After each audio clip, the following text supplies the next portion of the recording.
The petrodollar is actually a device invented by Kissinger and Nixon. The standard of living of all Americans can be traced back to here, the vast oil-rich deserts of Saudi Arabia. In the early 70s, after the Arab crisis happened with the oil embargoes, OPEC basically tripled the price of oil to the Western world. And at that time, America realized that they were vulnerable because they were importing about 70% of all the oil they consumed. To secure a reliable foreign source of oil, U.S. President Richard Nixon sent his Secretary of State and National Security Advisor Henry Kissinger to Saudi Arabia for a secret meeting. The result was a pact that still stands to this day.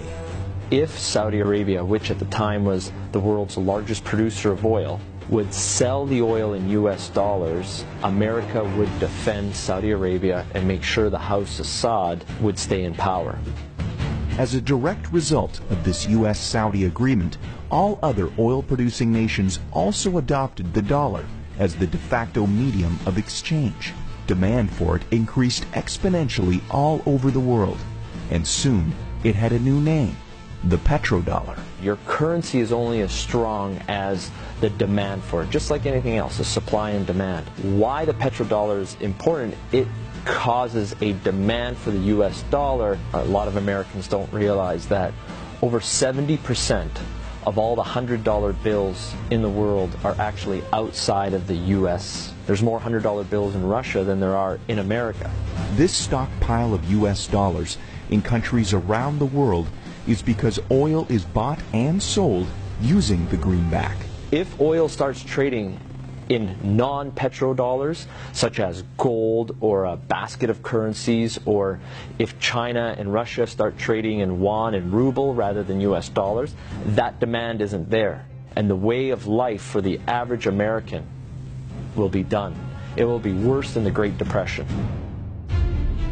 To date, anyone who's potentially threatened the status of the petrodollar hasn't fared well. Libyan strongman Muammar Gaddafi publicly pushed for a Pan-African gold-backed currency that he would trade for Libya's oil. He was killed during a US-backed revolution in 2011. And just a few short years before, Iraqi dictator Saddam Hussein advocated selling oil for euros. At this hour, American and coalition forces are in the early stages of military operations to disarm Iraq. The U.S. invaded under the guise of looking for WMDs.